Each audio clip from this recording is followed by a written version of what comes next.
Welcome to the Power of One. Today, I have the pleasure of speaking with Beth. Beth is going to share her story, and her story is to give strength to those who were sexually abused at any point during their lives.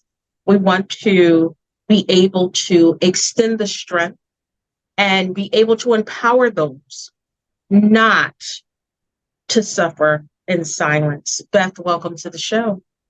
Thank you. Thank you for having me, Melanie. Beth, tell the viewers a little bit about you and a little bit about your family background. I live in Pittsburgh, PA. I'm married to an incredible guy. We've been married for 25 years this year. We love the outdoors. We love ballroom dancing. Our lives are full, um, and we just enjoy. Okay. Okay. So, unfortunately, you were a victim of sexual abuse when you were younger. Yes. Tell the viewers about the offender and how it happened, because sometimes the grooming process is different for those who are predators, and those predators actually probably know how to groom those who they want to sexually offend. Yeah. So my offender was my music teacher and band director. And all of my life, I was just, music was my passion. It was in my DNA.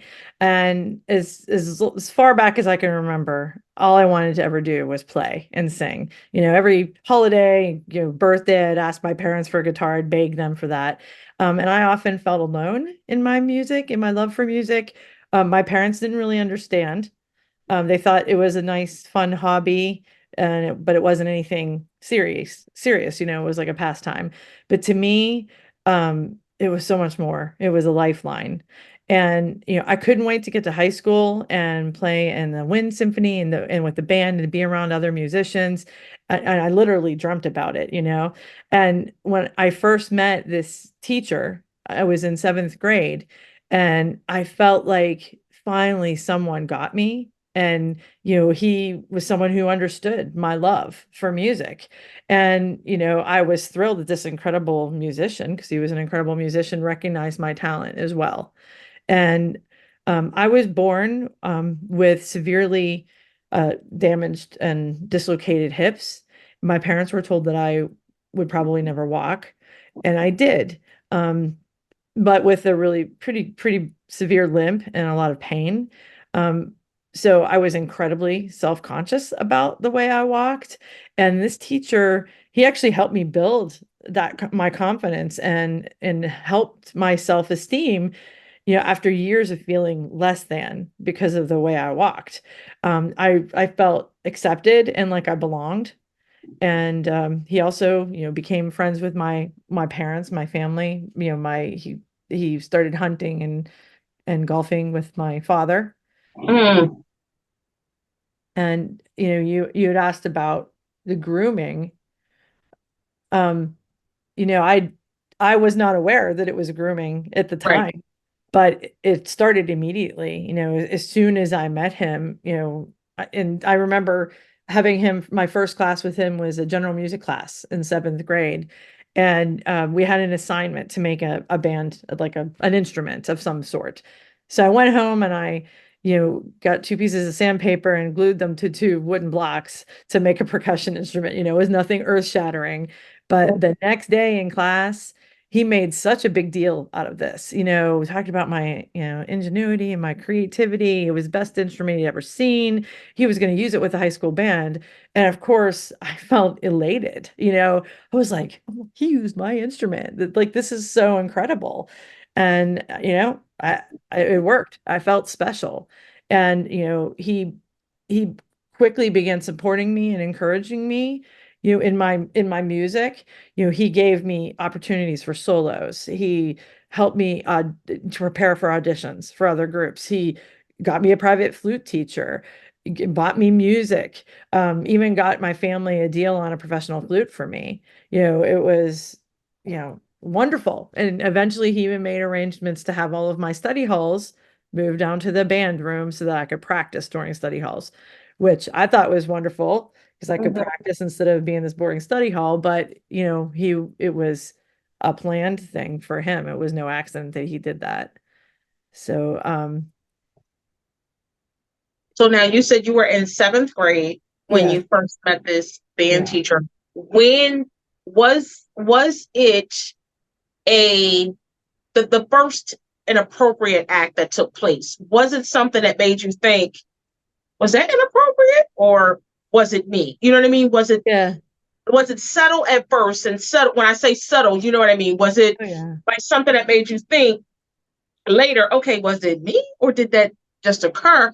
Or was it like just really inappropriate the first thing that happened? Yeah. The the very first thing that started is he started asking me about my sex life. Mm, And it was kind of like you said, it was really subtle because I didn't really understand, but he would talk like this in front of all the kids. He normalized that behavior. So again, I kind of felt like one of the cool older kids, like, hey, he's asking me about my sex life, ha ha ha, with kind of blushes and giggles because I didn't really get it. And then it eventually, the first time the abuse moved from verbal to physical. He came into my music room when I was practicing my flute, and he like leaned in and kissed me and touched me, and then he winked and said something about getting to first base, and then he walked out. And at that moment, I stood there in shock because I was like, "What just happened?" mm, And I remember thinking to myself, "Well, I trust him. mhm, Certainly, mhm. he wouldn't do anything wrong. Like this is Right. okay, right?" Like it was confusing. And honestly, I went to my next class apprehensive and flattered at the same time, Mm, just not really knowing or understanding what had right. just happened. Um, yeah, so unfortunately though, very quickly the abuse started to escalate.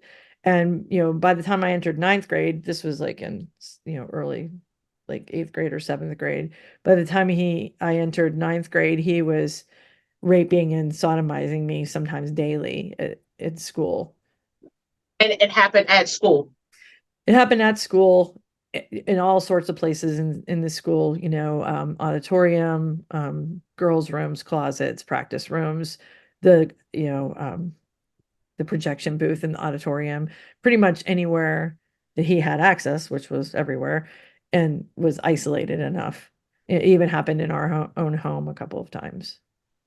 Wow. Now, with it happening in your home a couple of times, you know how sometimes you see people may see things on the news and they'll say, okay, well, where were the parents? And they always think that the parents were doing a horrible job. It doesn't sound like that for your parents or anything of that nature. So he gained the trust of your parents.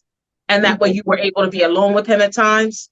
Well, yeah, he groomed my parents just like he was grooming me. He would invite my father to his hunting camp. Sometimes he'd be like, "Oh, you can stay there because I have to go back to school."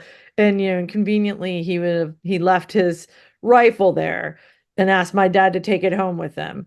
So then it was, "Oh, I'm going hunting after work." You'd call my dad up. "Is it okay if I'll just drive Beth home and then I can pick it up?" And then he's in my house. And my parents had no idea. Yeah. Yeah. Now, what age did you decide to tell that what was occurring to you? Did you tell your parents? Did your parents believe you? Did you tell a school counselor? What gave you the courage to say, Well, okay, I must say something because this is wrong? so during I think it was my sophomore year in high school, my sister had started middle school that year, and she and I were talking in the hallway one day, and this teacher approached us and started flirting with my sister and asking, if she had played an instrument, if she was going to be in a band. And at that moment, I knew that my little sister was in danger, and that gave Mm, me the impetus to to go forward. Like I was afraid for her safety. So I went home that day and told, and you know, this teacher used every tactic in the book. He used threats. He manipulated me. He manipulated me with my dad's relationship. He said he would hurt him. He said he would hurt me. He used his authority as a teacher, because I was taught to obey and respect adults and teachers. He used his strength. He used all these different manipulations. So I didn't feel like I could tell anyone. I lived in fear and terror and just silence. Like I felt like I couldn't tell. So I had been involved with the Girl Scouts since I was like 5 or 6. And that evening, we had what was called a Court of Awards. It was like an awards ceremony where they'd give out awards to the Scouts, and some of them, would move up to the next level or whatever. And I had known my Scout leader since the first grade, and I really trusted her. And I asked her if I could talk with her, which was a pretty big ask because she was like the district chairperson and had so much on her plate that night. And she was in charge of everything. And I was so fortunate that she could have blown me off and been like, yeah, whatever, I'll talk to you in a couple weeks. But she said, can I talk to you a little later? And she actually tracked me down and looked for me after, when there was like a reception in the cafeteria. So she came and got me and said, do you still need to talk? So we ended up in the auditorium, and I remember it like it was yesterday. I had these knots in my stomach, and we sat in the chairs, in the auditorium chairs, looking at the stage. And I said to her, what do you do when someone you trust does something bad? And, obviously she knew that something had happened. And eventually I told her that I had been sexually abused by a teacher. I actually even told her who the teacher was. And again, I was fortunate because she went home that night and she called a local rape crisis hotline. And, they advised her so that she could get me some help. So the next day I met her at her house, and she informed me that we were going to go home together and talk to my parents and tell them what had happened. Mhm. And I Mhm. was just horrified. I was beside myself with fear because I thought all these threats that he had told me would come true. I didn't know if he was going to hurt me, hurt my dad. I was afraid my dad would hurt him when he found out, and then Yeah. I, lose my father. But she, reassured me and said that she'd be there, and she took me home. And we first we told my mom together, and then she told my dad. And we told them the truth about what was happening with my teacher, what he had done to me. And kudos to that scout leader for doing what she did. Now, so it was all reported. Was the offender immediately apprehended, or did it take some time for him to be apprehended? And was the school aware? And did the school like dismiss him, or how did that work? Well, so when I first told my parents, I don't even know. I'm having a little trouble with the timeline, but I think when the teacher found out that they knew, he started calling my dad and my parents and saying, please don't tell anyone, please don't involve the police. So like we could work this out on our own. And he admitted that he had sexually abused me. He didn't say anything about rape. And he apologized and said, he just got carried away, all these, excuses and things. Um, but we hadn't told anybody else. In fact, my parents were like, don't tell anybody, don't talk about it yet. And I was seeing a therapist, thank goodness. And she said that I just wasn't ready to talk to anybody, to go through a trial or anything.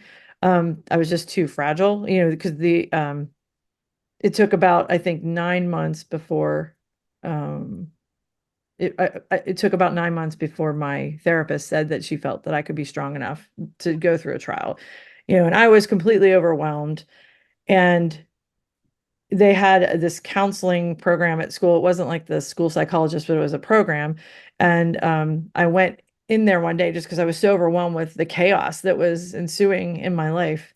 And I talked to her and said, is anything I talked to you today going to be confidential? And she said, yes, she assured me it was all confidential. So I told her a little bit about what had been going on, what had happened. And a couple classes later, she's waiting in the hallway for me, and she was like, yeah, so because it involved a teacher and it was sexual abuse, I have to report this. And Mm. I was furious. I felt so betrayed because she had told me it was confidential. So I was like, I don't trust you, so I'm going with you. I'm going to go with you to report this. So we marched down to the principal's office and walked in there, and I told him that I'd been sexually abused. I did not say the teacher's name, but I could tell by the questions that the principal was asking me that he knew who it was. Mm. And I found out that there were so many reports and gossip and rumors about this teacher's behavior like for years before anything had happened to me. So at that point, the next day, my teacher resigned on the back of a greeting card because the superintendent had promised him that if he did that, there would be no investigation. They would just let it go. And then, my superintendent went on to write him a glowing letter of recommendation where he was able to get a teaching job at a junior high school in Florida. And then, like I said, I wasn't able to testify or to even pursue anything, talk to anybody for 9 months. So he actually stayed down in Florida teaching junior high students for 9 months until he was arrested and extradited on criminal charges. And I was actually involved in supporting legislation called Pass the Trash. It was introduced by Senator Pat Toomey from Pennsylvania and Joe Manchin from West Virginia, um, that I believe was passed into law in 2015. But passing the trash refers to exactly that. It was this disgustingly common practice where school districts help known sexual predators obtain a job at another school district so that it's like, okay, it's not our problem anymore. We're just going to pass it along. And when I found out later, obviously, that this was a practice, I was just like, I need to be involved in this.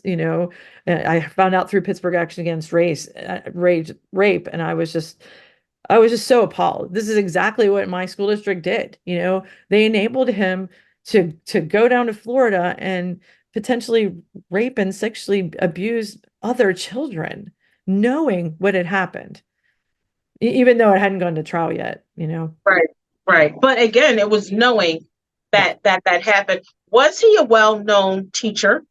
And when all of this came to light within your community, did you receive overwhelming support from the community, or was it divided? Yeah, he was a very well-known teacher. He was very charismatic, which is not surprising, for a Mhm. sexual predator. Um, and he used to get the kids alcohol and, drugs, and, he was their friend and he would buy them things. And he had a lot of relationships with, the teachers and the school board and the band parents and people like that as well. And basically our community was split in half. Half of the community just supported the victims and were afraid for their own children and just totally angered that this could have happened. And then the other half, some of them blamed and accused me of seducing my teacher. I remember there was a radio show that was going on during the trial, where people could call in and comment on the case, and there was a woman that called in and said, that I was just making all this up. I seduced him and now I'm ruining his life. And, he didn't deserve this. And I remember just standing in my living room thinking, I was just so devastated that how could anybody think that, raping a kid A child, Yeah, exactly. was okay. How would anybody think that anybody would want this? I didn't want this. I wanted to be a kid with, a musician, have a carefree life. And, instead of thinking about like boys and clothes in school, I'm thinking about, wearing layers, trying to, take my chemistry exam while holding back tears because I just been raped 20 minutes earlier, trying to figure out what I would tell my parents if I just mysteriously got pregnant. Right, right. That's so horrible.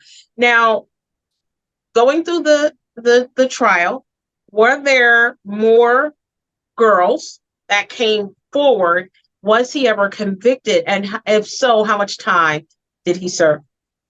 Yes. Eventually, after I came forward and talked to the detectives, there were four other girls who also said that he had molested them.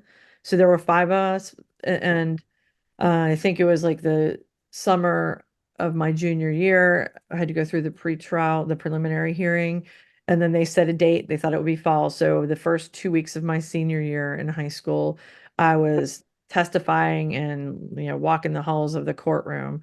And I was the first of the five to testify. And my testimony lasted all day. And it was brutal. It was horrible. Both of my parents and most of my friends were testifying in the trial, so they weren't permitted to be in the courtroom. So, kind of the courtroom was stacked with my teachers, Mhm. friends, and family and supporters. So it started to seem like he had all the rights and like I was on trial, not him.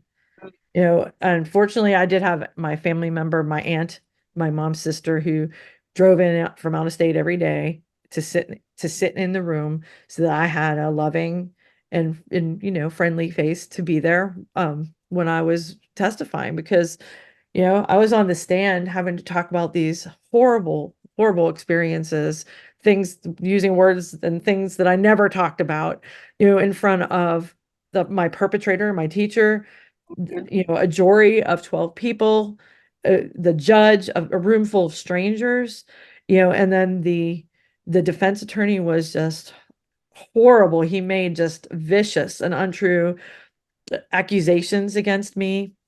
He said that I, had a mental illness, that I did drugs, that I tried to seduce him, just all these things, anything that would really put the blame on me and perpetuate those societal myths that would, help him win over the jury in some way and help the defense of my teacher. So, it didn't work.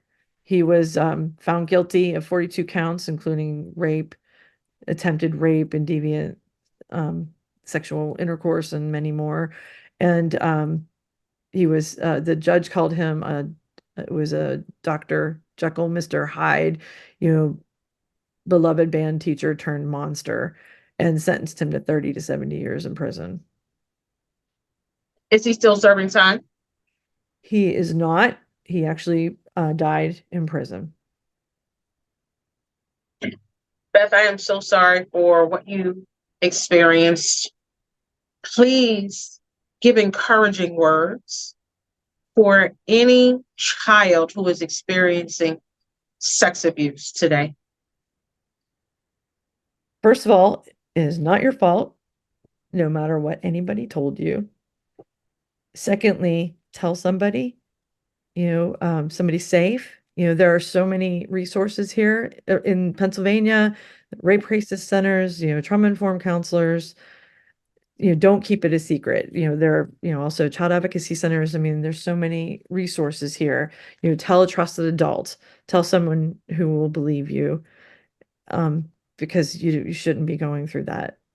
And also healing is possible. I didn't think healing was possible. I experienced so much ugly, but when I started to heal, I saw that there's so much beauty in the world. Thank you so much for joining me today, Beth. No problem. Thank you very much for having me. Thank you so much for joining me today. For all of the mandated reporters, for all of the school staff, it is important for you to know that we do not pass the trash.